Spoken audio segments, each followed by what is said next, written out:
ಧಾರಾವಾಹಿ ಶುರುವಾದಾಗಿನಿಂದ ಕಾವೇರಿ ನಿಜವಾದ ಬಣ್ಣ ಏನು ಅಂತ ಮಗನಿಗೆ ಗೊತ್ತಾಗಲ್ಲ.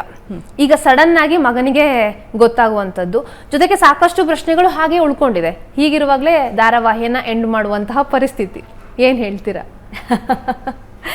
ಎಲ್ಲ ಒಂದು ಕತೆಗೂ ಅಂತ್ಯ ಅಂತ ಇರುತ್ತೆ ಅಲ್ವಾ? ಸೊ ನಮ್ಮ ಒಂದು ಧಾರಾವಾಹಿಗೂ ಅಂತ್ಯದ ಕತೆ ಅಂತ್ಯಕ್ಕೆ ಬಂದಿತ್ತು. ಸೊ ಹಾಗಾಗಿ ಅದು ನಿಲ್ಲಿಸ್ಬೇಕಾಯ್ತು, ನಿಲ್ಲಿಸಿದ್ರು. ಸುಪ್ರೀತಾ ಗಂಡ ಯಾರು ಅಂತ ಗೊತ್ತಾಗ್ಲಿಲ್ಲ. ಆಮೇಲೆ ವಿಖ್ಯಾತ್ ಮನೆಯವರು ವಿಧಿನ ಒಪ್ಕೊಂಡ್ರ ಇಲ್ವೋ ಅಂತ ಗೊತ್ತಾಗ್ಲಿಲ್ಲ. ಆಮೇಲೆ ಇತ್ತೀಚೆಗಂತೂ ರಘುವೀರ್ ದರ್ಶನ ಕೂಡ ಆಗ್ಲಿಲ್ಲ.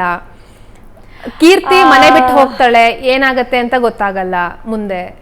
ಸೊ ಅವಳ ಪ್ರಕಾರ ಏನು ಅಂದರೆ, ಅವಳಿದ್ರೆ ಮತ್ತೆ ಗಂಡ ಹೆಂಡತಿ ಮಧ್ಯೆ ಕಲಹ ಬರಬಹುದು, ಯಾವತ್ತಾದರೂ ನಾನು ಮಧ್ಯೆ ಎಂಟ್ರಿ ಕೊಡಬಹುದು, ನನ್ನಿಂದ ಅವ್ರ ಸಂಸಾರ ಹಾಳಾಗಬಹುದು. ಯಾಕಂದರೆ ಕೀರ್ತಿ ಹಾಗಿರಲಿಲ್ಲ. ಅವಳಿಗೆ ವೈಷ್ಣವ್ ಬೇಕು ಅಂದರೆ ಬೇಕೇ ಬೇಕು, ಆ ಥರ ಇದ್ದಂತಹ ಹುಡುಗಿ ಅವಳು. ಸೊ ಅವಳು ಅಲ್ಲೇ ಇದ್ದರೆ ಅವಳ ಮನಸ್ಸು ಬದಲಾಯಿಸ್ಬೋದು ಏನೋ ಒಂದು ಕಾರಣಕ್ಕೆ. ನಾನು ದೂರ ಇದ್ರೇ ಎಲ್ರಿಗೂ ಒಳ್ಳೆಯದು ಅನ್ನೋ ರೀತಿಲಿ ಅವಳು ಹೊರಟಳು. ಸುಪ್ರೀತನ್ ಗಂಡ ಯಾರು ತುಂಬ ಜನ ಪ್ರಶ್ನೆ ಆ್ಯಕ್ಚುಲಿ ಮಾಡಿದ್ದಾರೆ. ಸೊ ಕೆಲವೊಂದು ಎಳೆಗಳನ್ನು ಕಂಪ್ಲೀಟ್ ಮಾಡಿಲ್ಲ ಹಾಗೆ ಹೇಳಬೇಕು ಅಂತಂದರೆ. But anyways it's channel decision final. ಅವ್ರಿಗೆ ಕತೆ ಸಾಕು ಅಂತ ಅನಿಸ್ತು. ಯಾಕಂದರೆ ಇನ್ನೂ ಡ್ರ್ಯಾಗ್ ಮಾಡಿದಷ್ಟು ಅದು ಕಥೆಯಲ್ಲಿ ಏನೂ ಇಲ್ಲ ಅಂತ ಅನ್ಸೋಕ್ಕೆ ಶುರು ಆಗುತ್ತೆ. ಸೊ ಹಾಗಾಗಿ ಅದನ್ನು ಅವರು ಡಿಸಿಷನ್ ತಗೊಂಡ್ರು. ಕಾವೇರಿ ಪಾತ್ರ ಅಂತ್ಯ ಆಗಿದೆ. ನಿಮಗೆ ವೈಯಕ್ತಿಕವಾಗಿ ಏನು ಅನ್ನಿಸ್ತು, ಏನು ಹೇಳ್ತೀರಾ? ಆ್ಯಕ್ಚುಲಿ ತುಂಬ ಬೇಜಾರಾಗಿದೆ ನನಗೆ. ಕಾವೇರಿ ಪಾತ್ರ ನಿಭಾಯಿಸ್ತಾ ನನಗೆ ಕಾವೇರಿ ಮಾಡಿದ್ದು ಸರಿ ಅಂತ ನಾನು ಹೇಳ್ತಲ್ಲ. ಕಾವೇರಿ ಮಾಡಿದ್ದು ಸರಿ ಅಂತ ಸುಷ್ಮನಿಗೆ ಅನಿಸ್ತಾ ಇಲ್ಲ. ಬಟ್ ಕಾವೇರಿ ಪ್ರಕಾರ ಕಾವೇರಿ ಮಾಡಿದ್ದೇ ಸರಿ. ಸೊ ಆ ಪಾತ್ರನ ನಾನು ಜೀವಿಸಿದ್ದೀನಿ. ಯಾವಾಗೆಲ್ಲ ನಾನು ಸೆಟ್ಟಲ್ಲಿದ್ದೀನಿ, ನಾನು ಕಾವೇರಿಯಾಗೆ ಇರೋದಕ್ಕೆ ಪ್ರಯತ್ನ ಮಾಡ್ತಾಯಿದ್ದೆ. ಸೊ ಸುದೀರ್ಘ ಭಾಗ್ಯಲಕ್ಷ್ಮಿಯಿಂದ ಲಕ್ಷ್ಮೀ ಬಾರಮ್ಮ ನಾವು ಸೆಪ್ರೇಟ್ ಆಗಿ ಇಟ್ ಇಸ್ ಆಲ್ಮೋಸ್ಟ್ 2.5 years ನಾವು. ಸೊ ಅವರಷ್ಟೇ ಎಪಿಸೋಡ್ಸ್ ನಾವು ಮಾಡಿದ್ದೀವಿ ಹೇಳಬೇಕು ಅಂತಂದರೆ.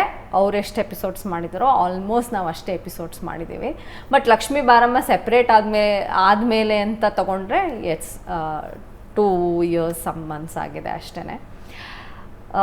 ಹೇಳಬೇಕು ಅಂದರೆ ನಿನ್ನೆ ನಾನು ಮೊನ್ನೆ ಫೈನಲ್ ಎಪಿಸೋಡೆಲ್ಲ ನೋಡಿದಾಗ ತುಂಬಾ ಬೇಜಾರಾಯಿತು. ಇನ್ನು ಮುಂದೆ ಈ ಕಾವೇರಿ 7ವರೆಗೆ ಕಲರ್ಸ್ ಕನ್ನಡ ಚಾನಲಲ್ಲಿ ಕಾಣಿಸ್ಕೊಳ್ಳಲ್ಲ, ಲಕ್ಷ್ಮೀ ಬಾರಮ್ಮ ಮತ್ತೆ ಬರೋದಿಲ್ಲ ಅನ್ನೋ ಒಂದು ಇದಕ್ಕೆ ನಾನು ನಮ್ಮ ಮನೇಲಿ 10 ಕೂಡ ಇದ್ದೀನಿ.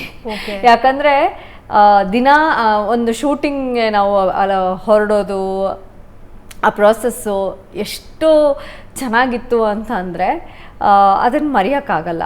ನಾನು ಇಲ್ಲಿವರೆಗೂ ಸಾಕಷ್ಟು ಸೀರಿಯಲ್ಸ್ ಮಾಡಿದ್ದೀನಿ, ಇಲ್ಲ ಅಂತಲ್ಲ. But this is very close to my heart. ಈ ಒಂದು ಪಾತ್ರ, ಈ ಒಂದು ಸೀರಿಯಲ್ ನನಗೆ ಒಳ್ಳೆ ಹೆಸರು ತಂದುಕೊಟ್ಟಿದೆ, ಫೇಮ್ ತಂದುಕೊಟ್ಟಿದೆ. ಸೊ ಅದೆಲ್ಲೋ ಮುಗ್ದು ಹೋಯಿತು, ಇನ್ನೂ ಒಂದು ಸ್ವಲ್ಪ ದಿನ ಇದ್ದರೆ ಚೆನ್ನಾಗಿರೋದು ಅಂತ ನನಗೆ ತುಂಬ ಅನಿಸಿದೆ.